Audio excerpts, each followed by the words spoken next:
Hey, everybody, welcome to the Improv Summit. As always, I'm your host, Spencer. And with me today, I got a very special guest. Today, I have Wesley. Wesley, how's it going?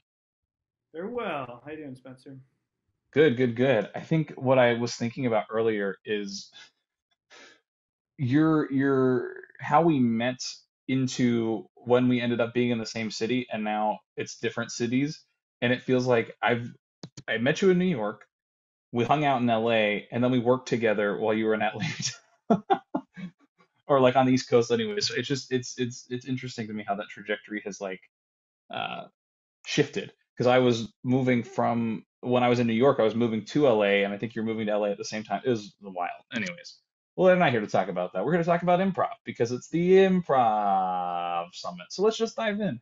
Tell me about your improv background. Whatever you want to tell us, whatever you want to keep secret, you can keep secret. But tell us about your improv Well, it's spans over a decade already, believe it or not, and it goes so far back that I was trying to fact check this before we started, and I'm really just unclear. I believe Michael Perelstein from AMDA was my first introduction to improv, and I was trying to find like a source that says that in my. background. I was like, man, the history of Wesley is very storied, as you're just saying. You're like, which city are you chasing this wild dream in? So I believe he gets all the credit. We're just going to give it to him today, and I apologize if somebody else was my first teacher. Anyway, there was Yeah, because a. when they watch, they'll call it out for sure. I hope. I mean, imagine if everybody that touched your life, just kept tabs forever. That'd be too much. Yeah, Uh, right. but yeah, when I was studying at AMDOS, after I went to regular college, there was an elective for improv, and I've always been one to just squeeze everything I can out of everything. So I was just like, yes, Mm. I'm in for that. I can. Yeah, I barely have time, and it was so much fun to take all of these very grounded tools we were learning and just say, all right, throw all that away. We're gonna just make stuff up, and it doesn't matter. And there's like no rules. The only reason we have rules is to break them. And that was my first introduction. And then there was a big gap where I didn't really focus on any of that for a while, till the point where I wanted to audition for commercials, and everyone said, Mm. "Oh, well, you're not going to book anything unless you have improv on your resume." I was like, "Oh, I like improv. I should do that." Um, so then I was in a relationship with a woman who was doing a lot of stuff at the People's Improv Theater. And then she said, "You don't know about this? Check it out." So I checked it out and instantly fell in love. I think one of the first times we went there, I got brought up on stage, did improv um, with Oscar Montoya, who's now in Mm. LA, crushing life. He's at UCB in every TV show. And he just got a TV show picked up, so kudos to him. But he's one of Nice. the first people that basically held my improv hand in New York City as a professional Mm. and kind of gave me the green light to study there. So I studied with 70,000 teachers. Chris Griggs, most notably, I've studied with him multiple times over the past decade. And yeah, really pursued a career far more than the let's put it on your resume. And after studying in New York, I spent some time in LA, as we just mentioned, and there isn't a branch of the People's Improv Theater in LA. No, there's not. So I said, "Ooh, what am I going to do?" So UCB has always been something in New York that I wanted to do. So I studied with teachers at UCB, and eventually wanted to like stretch out, branch out, and try different things. So I wound up at the Groundlings and studied with Navarre Starson, who is an angel, just like one of the best humans in the world. And then yeah, went back and forth New York and LA for 6 years, and would inadvertently study at the Pit in New York and UCB in LA, and then finally finishing my UCB training in New York. Mm. So Yeah, that's and basically UCB's all over the place now, and kind of like not really is what I mean. I don't know. I mean, it's all over the everywhere and place because nowhere. it's Things in the in ether. your yeah, exactly. Everywhere and nowhere because I think it's there's still a branch in LA, but I think it's all gone in New York or they got rid of the building space, but they still exist for possible classes. Times are tough right now because of pandemic. Times are tough for art and improv and theater and comedy and all of that kind of stuff. So support your artists. I'll just throw that plug in there, I guess, right now. Anyway, that being said, So improv is something that you have a history with. What specifically drew you to the art of improv, and why did you keep taking improv? I mean, as actors, they want you to take improv for really any reason, for commercials or for auditions, but outside of that, what kind of kept you doing improv? Uh, Question I think I have the answer for. So, as they always say, keep your tools sharp. So everyone needs to always be in an acting class and studying, and it's just like exercising muscles. If you stop doing it, there goes your body, and you're like, "What? I literally put so much effort into that." I do think that's very much so the case with acting as well, where the things that just came naturally are gone. And the tricky thing about that is if you're a working actor and you're in class, 9 times out of 10, you have 3 auditions to prepare for. And on top of it, you have a scene that someone is spending way too much money for an acting class that you Hmm. are in. And guess what you're going to put your focus in? The job that's going to pay you thousands and thousands of dollars, not the class that probably costs almost 500, which is way too much money, but that's the unfortunate truth of our business. And then you're just kind of really letting them down. So I got to a place in Hmm. my career where I was told you have to keep, in an acting class, you have to be doing this. But I had no time to work on the stuff in class. And these teachers that I respected, and I didn't want to waste their time or my classmates' time, it got to a place where I was just not sleeping. Because I said, all right, well, I'm going to do all these self tapes and then get home and work on my scene, or be home already, depending if I was going somewhere to self tape. And it was a lot, and I was drained. So I said, I don't have time, but I want to get my reps in. I want to keep my tools sharp. And improv, guess what? There is little to no rehearsal. So not until I really got into house teams later on in my career did I, realize. And even then, you meet once a week for an hour. There's no homework. You don't prepare anything. You just show up and you rehearse in the moment. Yep. So I think that's really the beauty of it is you can work with really trained and talented people, but if you miss it, they can still do their show. It's not like Wesley booked this movie and guess what? We have to cancel tonight because who's going to say all of his lines? No, Right. you're making that up on the spot, Yeah, So show goes on. yeah, I think that's kind of the beauty of it is when you're a working professional, acting class kind of becomes more unattainable because you're really going to be letting people down and letting yourself down and the teacher. So every once in a while, I'll try to get back into an acting class, but I'll make sure it's one of those like 1 month, 4 classes. Hmm. Even then, sometimes I'm like, I'm gonna miss the third class. I'm very happy and very sad. Yeah, and it's like it's like, okay, I'm paying X amount of dollars, so it's like 50 to 80 bucks a class, and if I'm going on set and I'm missing one class, like I'm literally missing a fourth of the work, Yeah, which is a big chunk, 25% of the chunk. But even going off of the whole improv, missing a show, I know that like I'm on improv teams or whatever, and when I have to miss rehearsal because I'm working, it's like, yeah, go work, go make money, like that's, whatever. But if it's like I'm on set, it's like a celebration. It's like this is awesome. Like, like one, I can be like I'm on set, but it's also like, well, we have a smaller team tonight because everyone's out working. We have working yeah, professionals on our team, and like it's a cool way to like kind of pitch and plug and promote the team because it becomes more of like this exciting adventure of like we have people actually like working on set right now. So that's why they're not here tonight. And that's I think that's like the beauty of it as far as improv. It's like if you book something and you're in an acting class, it's like they're not here tonight because they booked something and it's like, all right, well, business as usual. It like kind of almost isn't celebrated or acknowledged. It's just like yeah, it's they're not expected here. and inconvenient.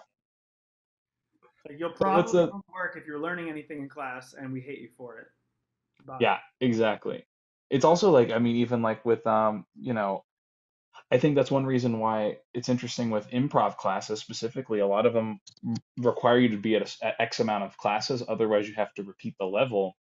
And I think it's interesting because when you get out in the real world of improv, it's pretty flexible as far as like, if you're on I mean, if you're on a team and you miss every week, they're probably going to drop you. But if Yeah, you're on a team and, like maybe like once a month you can't make it because you're busy working or whatever. It's like flexible enough with rehearsals and shows, that and it's also again like the celebration of like, wow, I'm excited for you, as opposed to like, well, you're an actor. So I think that's always fun. And I also love it when it's like non-actors improvising as well, because they like are really into someone booking something because they're not immersed in that world themselves other than through the improv team. So that's always fun. Which, speaking of fun, I'm gonna segue into my next question. Right there, I'm getting better at figuring out the framing for it. Um, Improv needs to be fun, right?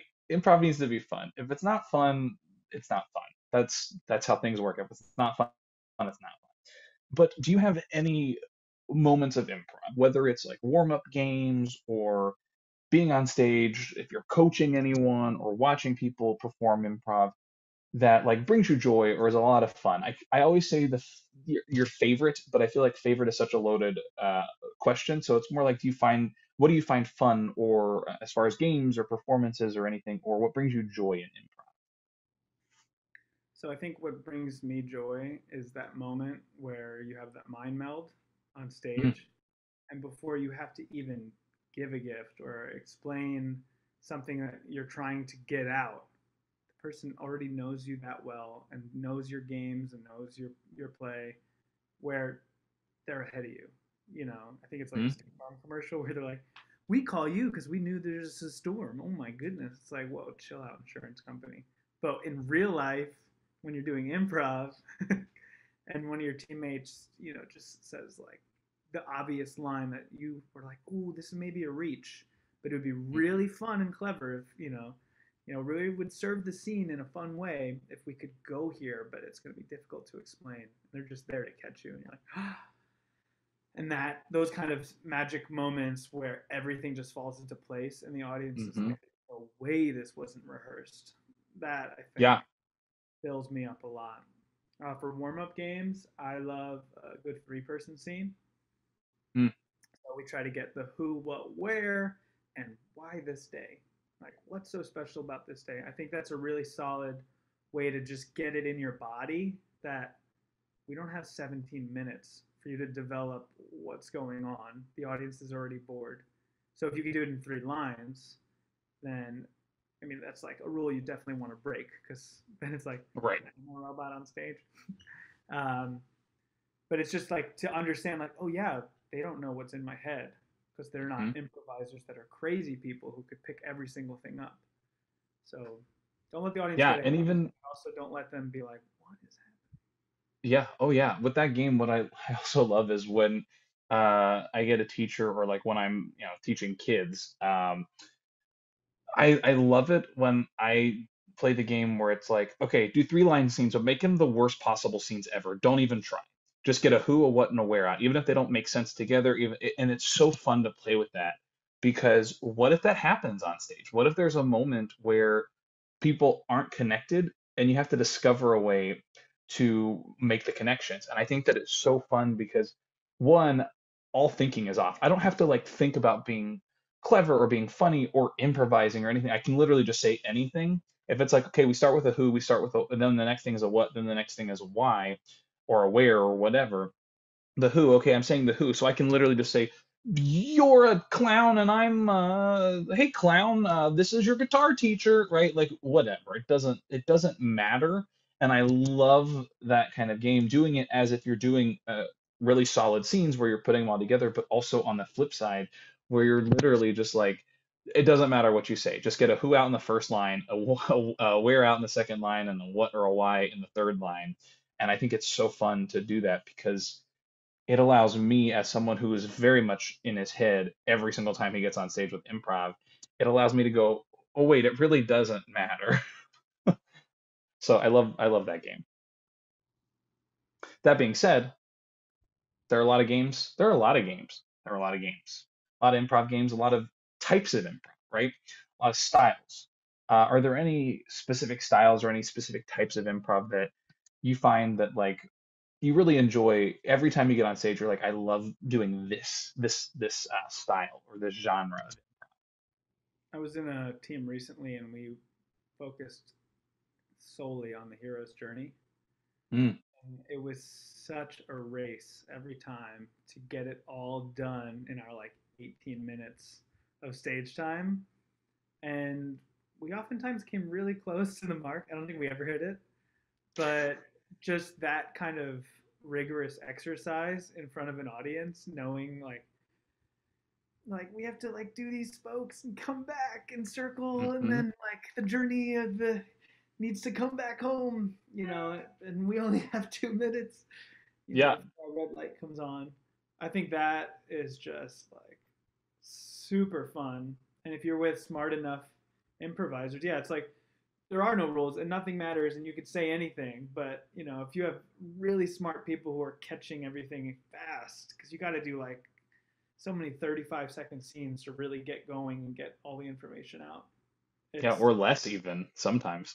yeah, Especially when like with like something like the hero's journey, right? If you're doing like a 20-minute show on the hero's journey and you know you have to like introduce all these characters along the way, you just get in, it's like, I'm the villain. Oh, look at me. I'm gonna stop you from your journey. Like just cutting out of that scene because we know what the villain's purpose is, right? Like we don't need to linger on it for so long, especially when you have a timed show and you have a trajectory of where you're trying to go. Because it's not, see, there's my light. We all know that I have a light like right there. That's why I do that. But we know that like we're working on whoever the hero is. We're wanting the hero's, literally the hero's journey. So something like that, it's great to have those shorter scenes because we know what we're focusing on and we know what we need to establish but not necessarily linger on.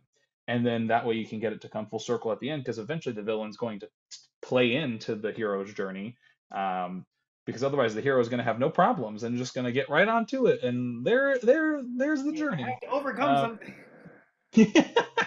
you know so I think that's really, I've never seen anyone do like a specific to a hero's journey improv, so I think that's quite interesting actually. A way to go with that, because that is tricky because you have to know all the parts of a hero's journey and you have to be able to, even though you're making it up, time it to where you complete the arc in the whole 20 minutes or the 18 minutes or however long you have.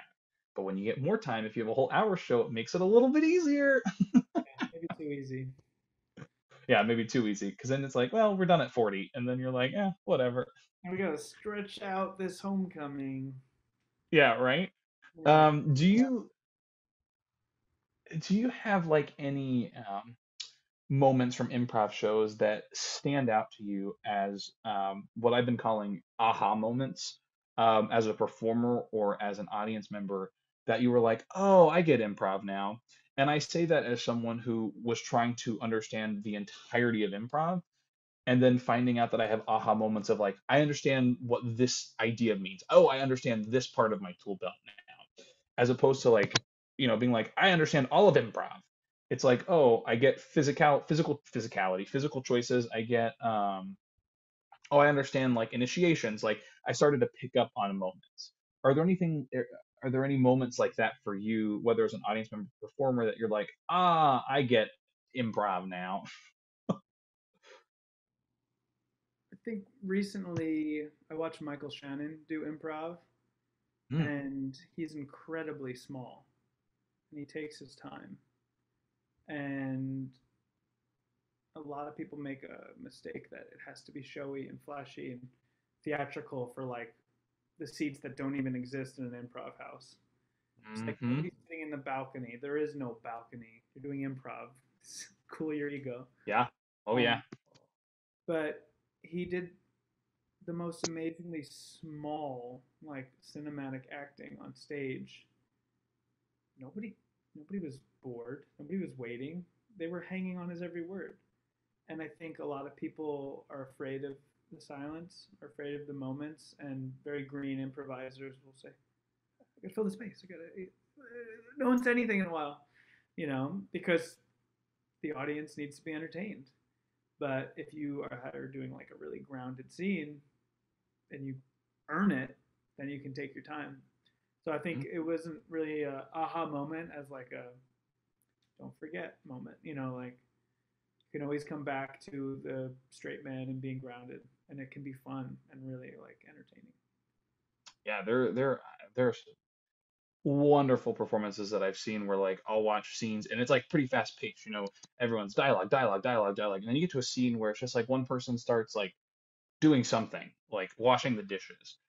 And it's like they're just washing the dishes. No one else has come out. They just keep washing the dishes. And it's so funny because you just watch someone just like washing dishes and then they start to like whistle and kind of look around like expecting someone to come out and then no one does. So they're still washing dishes. And then someone else comes out and it's like they're like, "Oh good, someone's out here to like support, like we're going to do a scene." And then that person just starts washing dishes. And then it's like this fun moment of like no one's saying anything, but just like the reactions and the responses and the physical choices are so fun to watch. And as you were saying with like this like concept, having a variety of scenes, having those 35-second scenes and also these like longer 2-minute scenes are great because it does vary up the style and the pacing and everything when it comes to improv, and that's what makes it great. So you're not just watching like a two-person 2-minute scene and another two-person 2-minute scene and another two-person 2-minute scene, but you're having these different visceral responses to different types of storytelling. Because two people washing dishes, when one person's thinking that someone's going to say something and no one does, and they just keep playing the game of not saying anything, is really funny. And then it's like a third person comes in and just like starts like washing dishes, or whatever, or the third person comes in and starts like taking the dishes and starts just like breaking them. And it's like, so, I mean, there's been like pantomime in the past. I mean, silent movies. I mean, physicality is a big thing that we often forget because we want, like you said, we want to fill that silence. I'm a silence filler. I love filling silence, but then I get myself into trouble with that because I'll say stuff and I'm like, no, I shouldn't have said that. Well, backtrack. And then I'm like, well, I said it now, so now it lives in this world of improv. It's true now. As opposed to just like, okay, I listened to what the person said. Let me react to that, but let me react to it like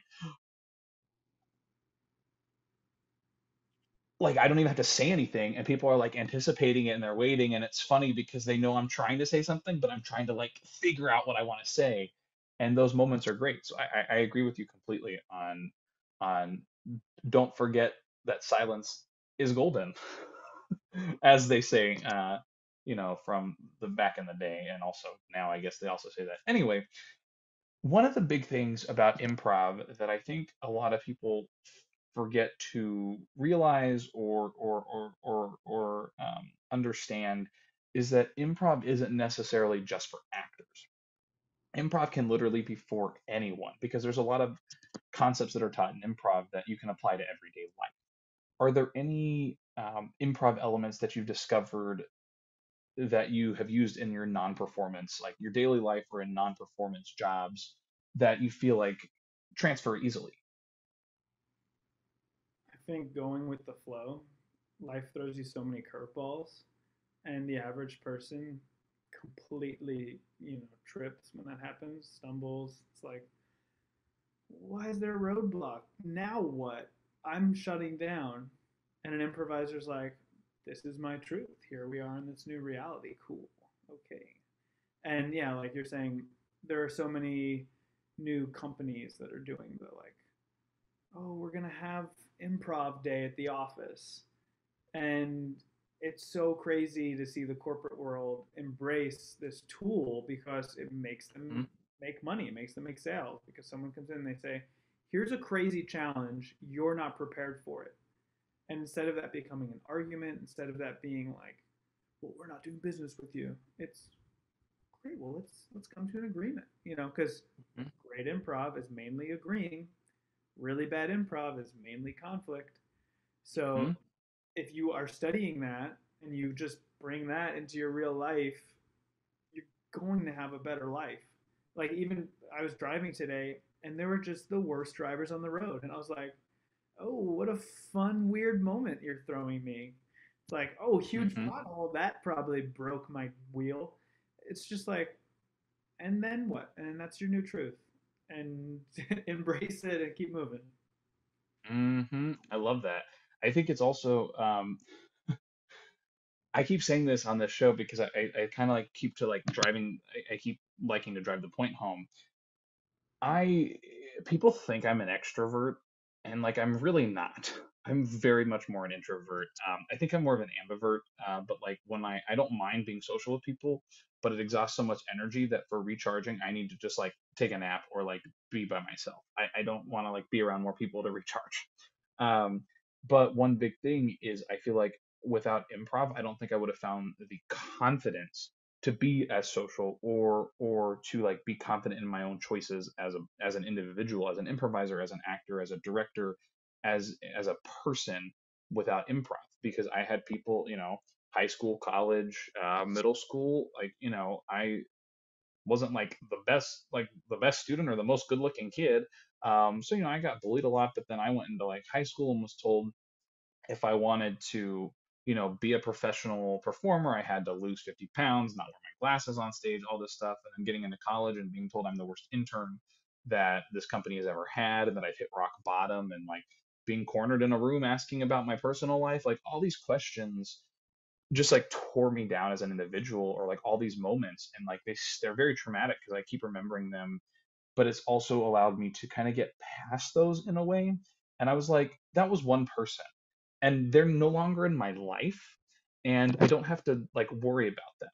I take in what they've said and realize that that's like an anomaly in this situation. And so improv has allowed me to be freer and like regain that confidence that I feel like I lost over like my teens and my 20s, if you will. And so I think that that's something that personally for me has been so, and I said visceral before, but has been such a visceral experience for me as an improviser that I think I agree with you on all these elements, especially with like businesses being able to make those sales. Like it's all about like making money. Why not find ways to improve your sales ability, and why not find ways to improve yourself as an individual? And I think that that's a lot of what improv is, especially to non-performers, but even to performers as well. It's diving in and like knowing your worth as a human. And for me, I've discovered my worth through a lot of improv, and I think that that's been really beneficial for me. It might not necessarily work for everyone, but for me, improv has been that. I just think about in general, like my daily life. Like I feel better. I feel like I'm able to talk to people more. I'm like a pretty open book, as we all know. But yeah, but anyway, that's enough about my whole opinion on it because I could talk about it for the next hour, but I won't. That being said, this idea of like me rebuilding my confidence as an improviser, there's always this idea of like being a good improviser versus being a bad improviser. And I was told, not to say good and bad because it's there's good and bad has a sort of connotation to it. But to you, what makes a successful improviser? And that can be whatever you want it to mean. But what makes a successful I think a lot of people at crowd scenes or there's like a hesitancy to be like, oh, I don't want to step on this person's toes. So then really good things don't happen. Or you have a really great idea, but you wait too long to make it. Or the opposite end is that like you have great ideas and you think you're the only person that has great ideas. So one thing I learned studying is called meat, potato, parsley, I believe it's called. And it's like every scene should be a balanced meal. And it's like you got your meat, your improvisation? potatoes, your parsley. So sorry to all of those that are vegan vegetarians out there, but if you want to play along for this version of improv, your protein is your meat, right? Or your Yeah, it tofu, could be tofu. Yeah, right? why not? So that's Mind the meld. core. Yeah, that's the core of the scene. Um, so that's the person that it's about that person. Don't try to make it about something else. And then we have the potatoes. Great. So that's going to boost them up. It's like co-stars in a TV show. It's Mm, like come in, you say your lines, you're part of the scene, but you're giving information, you're moving the story along, etc. And the parsley is that like little garnish, and those are the one lines, the walk-ons, and I think those can really save a scene, make a scene incredible, be the line you leave the theater saying or remembering. But a huge mistake is people come on and forget how to come off the stage. mm-hmm. Go in there, add to the scene, add the gift, get the heck out of there, like Mm-hmm. immediately. And that is what makes improv good. Mhm. Is the meat, potato, parsley. Because if you know your spot, your place in this specific crafted scene, and you can own it and like really ground yourself in it, you're gonna have flawless scenes. So in a very kind of sorted way, like have a balanced meal, I guess, to like try to answer your Yeah. And I question. love I love that analogy because when you said like parsley being a garnish, it makes me think of like using it sparingly. And I think of that in the sense of like these walk-on roles where, I was in a class once and it was like a two-person scene and I was in the scene with someone else. I don't remember what the scene was, but people kept coming in as like walk-ons. They would say a line, they would leave, and they would play this game. And at the end of the scene, the teacher said, I love the game you guys were playing, but they didn't need any help with that scene. That two-person scene was just fine the way it was. And so Yeah, I think it's the idea of like with this garnish, it's like you can salt it, but you don't want to over salt. You don't want to over garnish because then you could actually ruin the scene by trying to put your own ideas in there when your own ideas aren't needed. right. Always ask Um, yourself, yeah, is this going to move the scene forward? Is this going to be adding to it? Is this necessary? Because so many times you'd be like, I should do this cute thing. And it's like, great. Is that for you or is that for the audience? mhm, Does the audience yeah, need it? Are the people on stage struggling and could really use like a redirect?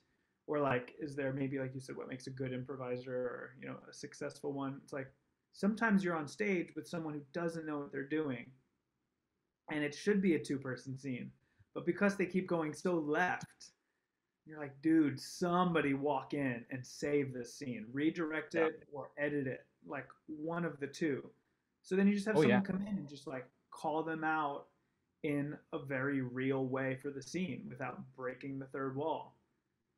Like I'll say it, it's 2021. There are still really gross male improvisers who are just slimy and like, yeah, these cute chicks, like be the hero. Go in there and be like, this scene does not need to go there.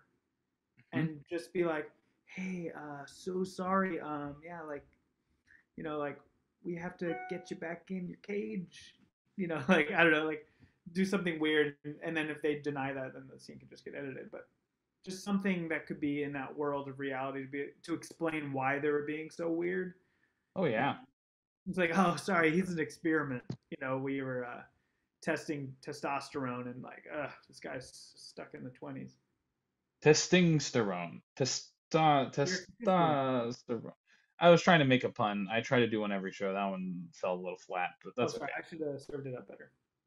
No, it's okay. No, I was just trying to force it, and that was on me. Again, improv only works if you're discovering. You don't want to force it because then it doesn't work. Like steak with chocolate syrup. You're kind of forcing you're kind of forcing that walk on in there But instead of spaghetti letting with it. maple syrup, then we're in Canada or the Yeah, North Pole. exactly. Exactly. So that all being said, about Canada and steak and chocolate syrup, is there anything you want to plug or pitch? Anything you want to shout out? Anything at all? So as of now, I am living in Atlanta, but still performing on my house teams in New York. So every Wednesday, I'm part of Super Free Wednesday, and that's with Houseplant and Havisham, and we perform in the opposite order. Havisham is at 7:25 p.m. and Houseplant is at 9:05 p.m. currently. Those Musical are improv Eastern first, time, right? regular improv, and this is at the People's Improv Theater. So you watch it where you prefer to watch it. I recommend Twitch. That's pretty good. You can watch it on Facebook. You can watch it on YouTube. I believe those are the three main streams that they have live. I enjoy watching on YouTube because I can just throw it on the TV. Like that's the most user friendly for me. And then if I'm on my laptop, I like watching it on Twitch. Anyway, I do that on Wednesdays until theaters open up again and they say, this has been fun. We can't wait to be in person again. And then I won't be on the teams again unless I visit New York because I'm living in Atlanta right now. Yeah, that's how I feel. I'm on a team. I'm the only person that's not in New York, and so they're like, "We can't wait to get back in person," and I'm like, "Well, you might lose a member." Like, me too. I'm like really rooting for you guys, but also goodbye prematurely whenever that happens. But I was like, hopefully, I think the way we're doing it actually works because we do like movie improv, so it actually works to like kind of do it, you know, online, They can put you because we're on a recording it as a movie, putting it up. if they do this, take the show live, they can put you on a projector. Yeah, that's what I was thinking. I was Have like, you? I could just be Okay. doing the graphics and everything. Yeah, so Anyway, that's it for me. um, You can cool. follow my career at Wesley Tunison on all socials, and I'm trying to produce content that's somewhat interesting. Usually, it's pretty average or boring. So it's basically like if you want to stalk me, that's the place to do it. Pretty And average or boring, just like the improv summit. Just kidding. I give no expectations. I promise nothing. Yeah, that's how I feel. I'm like, if you want, I literally am always like, I have these things. I'm like, if anyone wants to check it out, please do. But I'm not forcing you to. If you want to, great. If not, that's cool. I always undersell, and then people are like, "You should have told me about this. This is actually really good." And I was just like, "Don't go saying that, because then people will put it on a pedestal, and then they won't be impressed." But yeah, I mean, like with the whole like social media niche idea, what I've noticed is like with this show and with some other shows that I do, people are like, "Oh, I watched this. It was really great." And I was like, "Oh, I didn't even know you knew about it." And people are like, "Well, it was interesting to me. I found it. I saw that you posted about it, and so I follow it now." And I think that that's a big thing is that people tend to follow what they seem to connect with or what they enjoy. And so I don't want to like force people to enjoy something. Because then if I'm going to force somebody to do something, they're not going to enjoy it. That's just going to happen. But anyway, thanks for joining me. I have one final question for you. And that question is the reason why I'm kind of doing this improv summit, right? Is before pandemic, but even with some of the pandemic as it lingers, I've had a lot of people come up to me and say, like, Spencer, you take improv everywhere. Where should I take improv? And it's always a hard question for me to answer because I don't think it's such a cut and dry answer of like, oh, you're the person that would like this, or you're the person that would like this. And now with improv online being kind of readily accessible from anywhere in the world, there's even more options than there were before. But if someone came up to you and asked that question, what would be like a piece of advice or a tidbit that you'd give to them to help guide them on their improv career, their improv journey? I think the question they should ask themselves is what do they want to get out of it? So if this is an actor who's trying to do it for commercial work, UCB is a very reputable, recognizable name, as well as Second City. So if they do a class there, looks great on the resume. Most people don't even care what you learned, or if you're good. A lot of times it's just like, oh yeah, check that box. Okay, moving forward. So sometimes a lot of people will just want that. So a lot of green or young actors ask for advice and they say, I don't want to do improv. I just need this for my career. My agent said I need this. And I'm like, do UCB or do Second City, wherever you're at, if those are attainable, do those. And then if you are a theater actor or you want to find a really good improv community and you're in New York, I highly recommend the People's Improv Theater. It's a lot of solid people who have each other's backs. And I think it's just really like the lifeblood of the improv scene in New York. And I think if you want to do musical improv in New York, you can do it at the Pit, at the Magnet, at UCB. They're all kind of the same, honestly. I was just in a UCB musical improv class with Eric Gerson at UCB, and that was really great. And I think Magnet has probably the best reputation in New York for musical improv. Out in LA, I'm not sure. I think if you want to do musical improv, UCB is probably your best bet. And yeah, it's really like, what do you want from it? Like, I found the character work that they did at the Groundlings to be groundbreaking, like to open up and kind of create these people that you can be realistically. Like, I learned a lot about characters that I could find grounded and fun and real, and just kind of like at the end of your 8 weeks or whatever, you're like, oh, this is somebody that I should develop. and maybe Mm. write a whole TV show about it, and then find somebody with way too much money to give me some of that money and make it. Yeah, right. So the That's the ground, biggest hurdle, yeah, right. getting the money. Like you have money just falling out of your pockets. Do you mind if I pick up some of it and just walk behind you? Can I just borrow a couple of those money seeds so I can plant a couple of money trees in my backyard? You see some monies just falling. Um, yeah, so I think if you're in LA, definitely check out Groundlings. UCB is a solid choice. IO West is really good out there, and they have a lot of. Well, they don't exist anymore. Are they in Chicago still? Nope, they closed. All right, so if you have a Iowa's no time longer. machine, you can go back in time, check them out. They were Uh, great classes though. It was the first place I graduated from. there you So go. I don't know if I just killed improv or what, but Yeah. Also, there are so many new improv schools opening, and a lot of them have this young energy and like kind of community that they want to build, and they're very eager. There's one I think called like the Squirrel Improv in New hmm York. Just like, ooh, I want to be part of that and check that out. They don't even have a space yet, but they started teaching classes, and it's a non-for-profit structure, and I think they want to pay their performers, and it's very interested in being like performer first, which is great. So that's something I want to check out after the pandemic. Yeah, it's a long and weird question.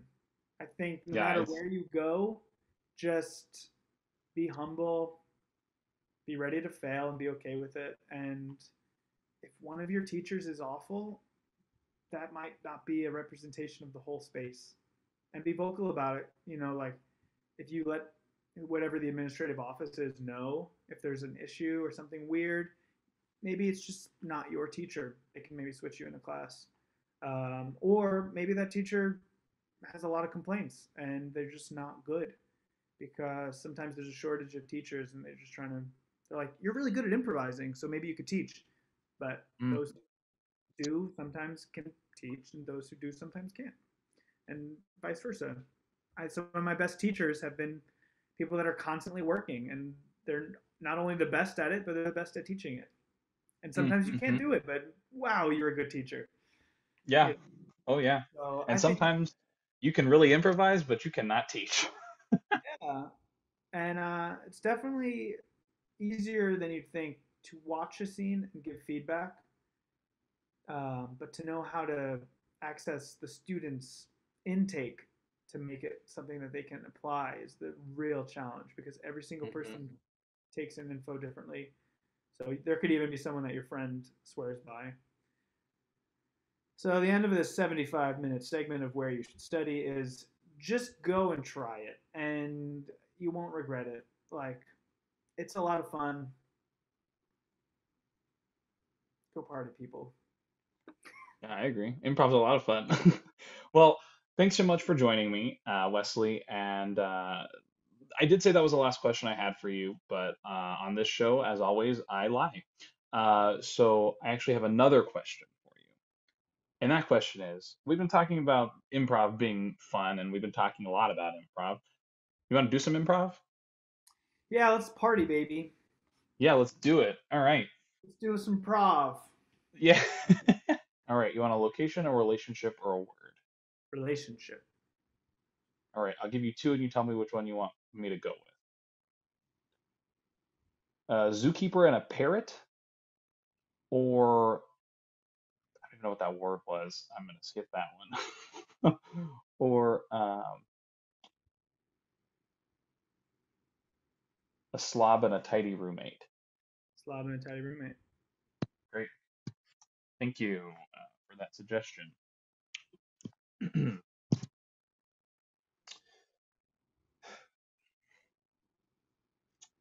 All right. Uh, all 10 books are exactly as they are, alphabetically by thickness, by weight, by size, by height, by author's last name, and by the number of pages. All calculated on this bookshelf for perusal, but please do not touch unless you wipe your fingers down with the fingerprints and then hand sanitize and then wipe down the book prior and after. There's barely any barbecue sauce on my fingers. I can touch where Don't I touch. want. I just I just cleaned all of these books. They're They are books. collector's items. They're collector's items. I love it. They're Can you just cool, I guess. use a wet wipe? A wet wipe. Oh, I can't believe I said the wrong word. A wet wipe. Use a wet. You've made me so frustrated. Sure. Just use a wet wipe. You are agitated. I'm very upset. I'm emotionally distressed. I can think of a lot of synonyms for it. I just want you to use a wet wipe, Look, please. we If you're gonna just have touch the different books, priorities. It's okay. these are my books, my collector's items, and if you're going to use them, you have to. Please don't do that with your ear,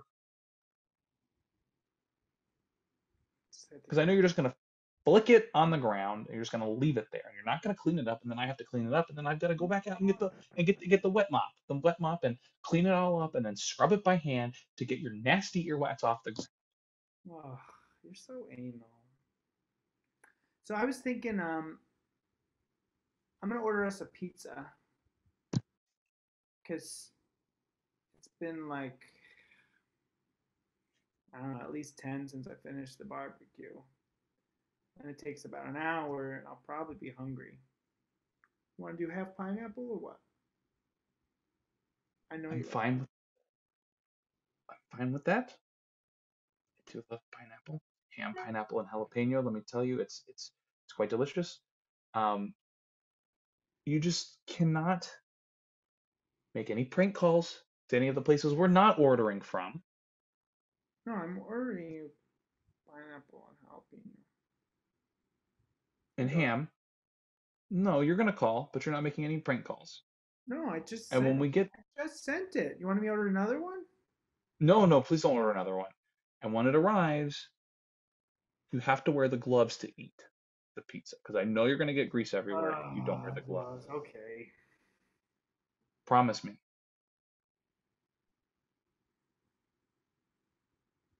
Okay, Scout's honor. I saw that. I saw it again.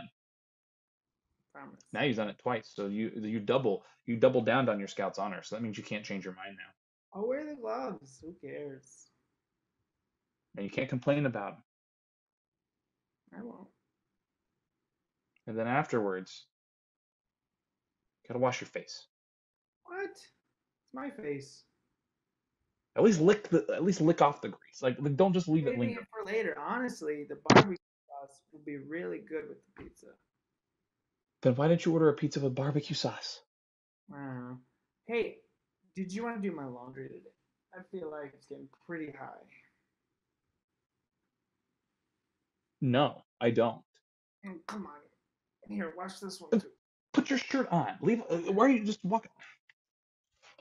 Middle of the Oh, look at living that. room. There's still some Cheeto dust from yesterday. And see, I was gonna call it, and then you started to do the finger, and I was like, I'm gonna wait. I'm gonna wait until it goes into the mouth. Gross. Thanks everybody so much for coming to the Improv Summit. That's Wesley. I'm Spencer. See you next time. Bye.